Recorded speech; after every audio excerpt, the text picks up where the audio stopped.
Chapter 16. Bread and Buttonholes.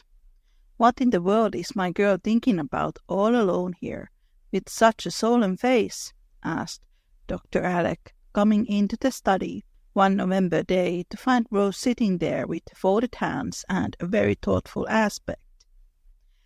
"Uncle, I want to have some serious conversation with you, if you have time," she said, coming out of a brown study, as if she had not heard his question.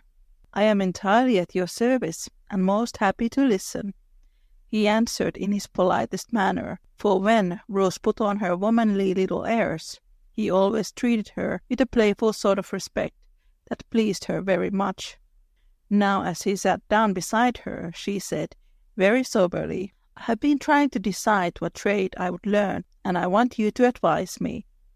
"Trade, my dear?" And Dr. Alec looked so astonished that she hastened to explain. "I forgot that you didn't hear to talk about it up at Cozy Corner. You see, we used to sit under the pines and sew, and talk a great deal, all the ladies. I mean, and I liked it very much. Mother Atkinson thought that everyone should have a trade, or something to make a living out of it. For rich many people grow poor, you know, and poor people have to work. Her girls were very clever, and I could do ever so many things, and Aunt Jessie thought the old lady was right. So when I saw how happy and independent those young ladies were, I wanted to have a trade, and then it wouldn't matter about money, though. I like to have it well enough." Dr. Alec listened to this explanation with a curious mixture of surprise, pleasure, and amusement in his face, and looked at his little niece as if she had suddenly changed into a young woman.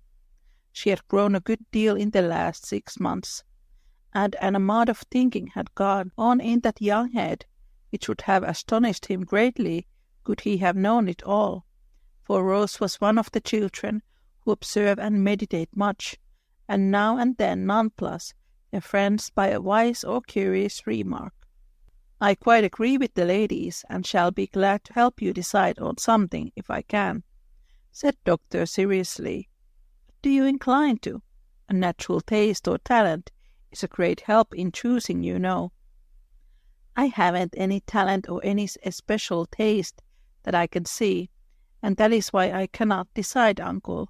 So I think it would be a good plan to pick out some very useful business and learn it, because I don't do it for pleasure, you see, but as a part of my education, and to be ready in case I am ever poor," answered Rose, looking as if she rather longed for a little poverty so that her useful gift might be exercised. "Well, now, there is one very excellent, necessary, and womanly accomplishment that no girl should be without, for it is to help the rich and poor, and the comfort of families depends upon it. This fine talent is neglected nowadays, and considered old-fashioned, which is a sad mistake, and one that I don't mean to make in bringing up my girl. It should be a part of every girl's education, and I know of a most accomplished lady who will teach you in the best and pleasant manner." "Oh, what is it?" cried Rose eagerly, jumped to be met in this helpful and cordial way. "Housekeeping," answered Dr. Alec. "Is that an accomplishment?" asked Rose, while her face fell, for she had indulged in all sorts of vague, delightful dreams. "Yes, it is one of the most beautiful as well as useful of all the arts a woman can learn. Not so romantic, perhaps, as singing, painting, writing, or teaching even, but one that makes many happy and comfortable, and home the sweetest place in the world. Yes, you may open your big eyes, but it is a fact that I had rather see you a good housekeeper than the greatest belle in the city. It need not interfere with any talent you may possess, but it is a necessary part of your training, and I hope that you will set about it at once, now that you are well and strong." "Who is the lady?" asked Rose, rather impressed by her uncle's earnest speech. "At plenty." "Is she accomplished?" began Rose in a wondering tone, for this great aunt of hers had seemed the least cultivated of all of them. "In the good old-fashioned way she is very accomplished, and has made this house a happy home to us all ever since we can remember. She is not elegant, but genuinely good, and so beloved and respected that there will be universal mourning for her when her place is empty. No one can feel it, for the solid, homely virtues of the dear soul have gone out of fashion, as I say, and nothing new can be half so satisfactory, to me at least. I should like to have people feel so about me. Can she teach me to do what she does, and to grow as good?" asked Rose with a little prick of remorse for even thinking that Aunt Plenty was a commonplace old lady. "Yes, if you don't despise such simple lessons as she can give. I know it would fill her dear old heart with pride and pleasure to feel that anyone cared to learn of her, for she fancies her day gone by. Let her teach you how to be what she has been, a skillful, frugal, cheerful housewife, the maker and the keeper of happy home, and by you will see what a valuable lesson that is." "I will, uncle, but how shall I begin?" "I'll speak to her about it, and she will make it all right with Dolly, for cooking is one of the main things, you know." "So it is. I don't mind that for a bit, for I like to mess, and I used to try it at home, but I had no one to tell me, so I never did much but spoil my aprons. Pies are great fun, only Dolly is so cross. I don't believe she will ever let me do a thing in the kitchen. Then we'll cook in the parlor. I fancy Aunt Plenty will manage her, so don't be troubled. Only mind this, I'd rather you learned how to make good bread than the best pies ever baked. When you bring me a handsome, wholesome loaf entirely made by yourself, I shall be more pleased than if you ever offered me a pair of slippers embroidered in the very latest style. I don't wish to bribe you, but I'll give you my hardest kiss and promise to eat every crumb of the loaf myself." It's a bargain. Come and tell Auntie all about it, for I am in a hurry to begin," cried Rose, dancing before him toward the parlor, where Miss Plenty sat alone knitting contentedly, yet ready to run at the first call for help of any sort from any quarter. No need to tell how surprised and gratified she was at the invitation she received to teach the child the domestic arts, which were her only accomplishments, nor to relate how energetically she set about her pleasant task. Dolly dared not to grumble, for Miss Plenty was the one person who she obeyed, and Phoebe openly rejoiced, for these new lessons brought Rose nearer to her and glorified the kitchen in the good girl's eyes. To tell the truth, the elder aunts had sometimes felt that they did not have quite their share of the little niece who had won their hearts long ago, and was the sunshine of the house. They talked it over together sometimes, but always ended by saying that as Alec had all the responsibility, he should have the larger share of the dear girl's love and time, and they would be contented with such crumbs of comforts as they could get. Dr. Alec had found out this little secret, and after reproaching himself for being blind, selfish, was trying to devise some way of mending matters without troubling anyone.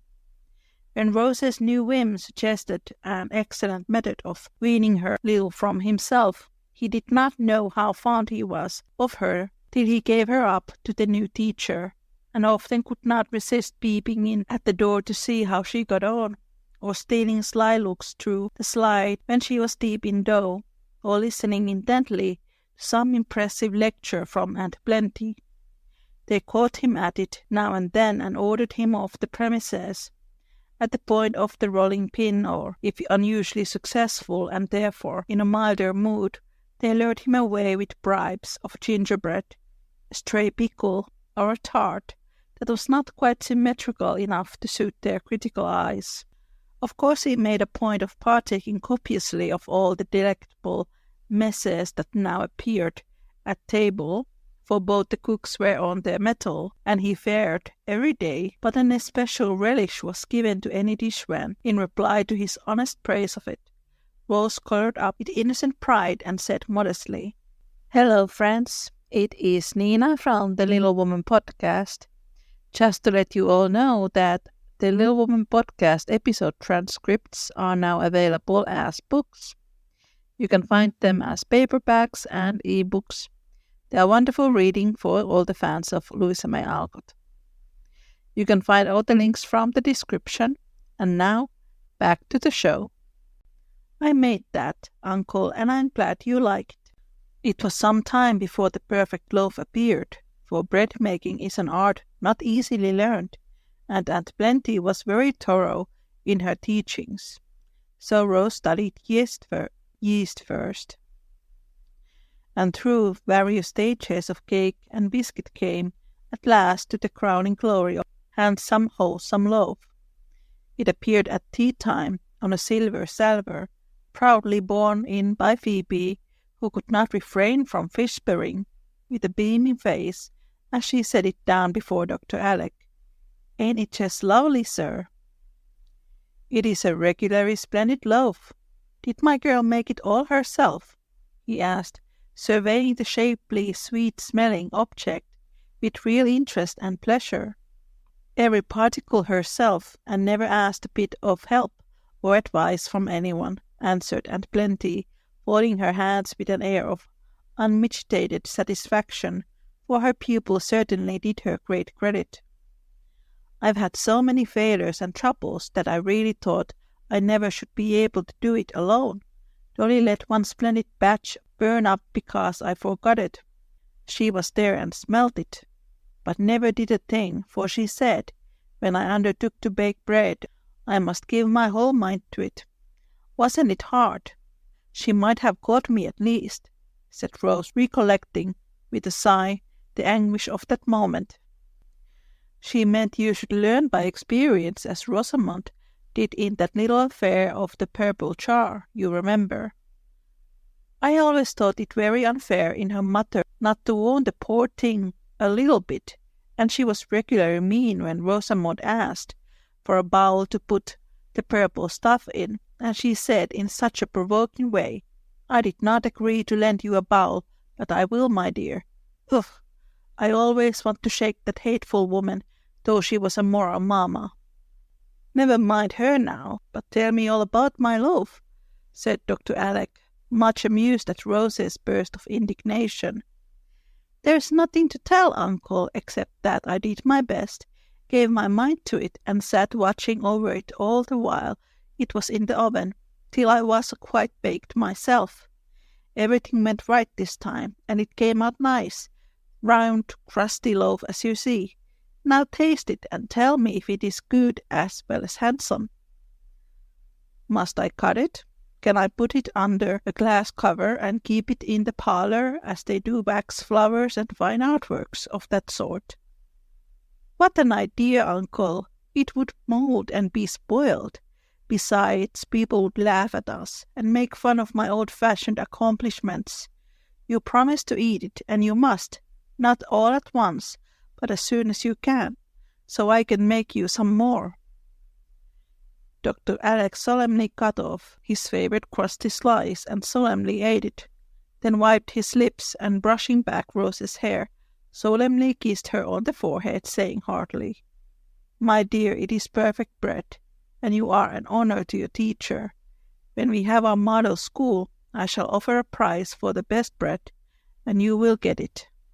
"I've got it already, and I am quite satisfied," said Rose, slipping into her seat and trying to hide her right hand, which had burn on it. But Dr. Alec saw it, guessed how it came there, and after tea insisted on easing the pain, which she would hardly confess. "Aunt Clara says I am spoiling my hands, but I don't care, for I've had such good times with Aunt Plenty, and I think she has enjoyed it as much as I have. Only one thing troubles me, Uncle, and I want to ask you about it," said Rose, as they paced up and down the hall in the twilight, the bandaged hand very carefully laid on Dr. Alec's arm. "More little confidences. I like them immensely, so tell away, my dear." "Well, you see, I feel as if Aunt Peace would like to do something for me, and I found out what it can be. You know she can't go about like Aunt Plen, and we are so busy nowadays that she is rather lonely, I'm afraid. So I want to take lessons in sewing of her. She works so beautifully, and it is a useful thing, you know, and I ought to be a good needlewoman as well as a housekeeper, shouldn't I?" "Bless your kind little heart. That is what I was thinking of the other day when Aunt P said she saw you very seldom now. You were so busy I wanted to speak of it, but fancied you had as much on your hands as you could manage. It would delight the dear woman to teach you all her delicate handicraft, especially buttonholes, for I believe that is where young ladies fail, at least. I've heard them say so. So do you devote your mind to buttonholes? Make them over my clothes if you want something to practice on. I'll wear any quantity." Rose laughed at this reckless offer, but promised to attend to that important branch, though she confessed that darning was her weak point, whereupon Uncle Alec engaged to supply her with socks in all stages of dilapidation and to have a new set at once, so that she could run their heels for him as a pleasant beginning. Then they went up to make their request in due form, to the great delight of gentle Aunt Peace, who got quite excited with the fun that went on while they would yarn, looked up darning needles, and fitted out a nice little mending basket for the pupil. Very busy and very happy were Rose's days now, for in the forming she went about the house with Aunt Plenty, attending to linen closets and storerooms, picking and preserving, exploring garret and cellar to see that all was right, and learning in the good old-fashioned manner to look well after the ways of the household. In the afternoon, after her walk or drive, she sat with Aunt Peace plying her needle, while Aunt Plenty, whose eyes were failing, knitted and chatted briskly, telling many a pleasant story of old times, till the three were moved to laugh and cry together, for the busy needles were embroidering all sorts of bright patterns on the lives of the workers, though they seemed to be only stitching cotton and darning hose. It was a pretty sight to see the rosy-faced little maid sitting between the two old ladies, listening dutifully to their instructions, and cheering the lessons with her lively chatter and blithe laugh. If the kitchen had proved attractive to Dr. Alec when Rose was there at work, the sewing room was quite irresistible, and he made himself so agreeable that no one had the heart to drive him away, especially when he read aloud or spun yarns. "There, I've made you a new set of warm night-gowns, with 4 buttonholes in each. See if they are not neatly done," said Rose one day, some weeks after new lessons began. "Even to a thread and nice little bars across the end, so I can't tear them when I twitch the buttons out. More superior work, ma'am, and I'm deeply grateful, so much so that I will sew on these buttons myself and save those tired fingers from another brick."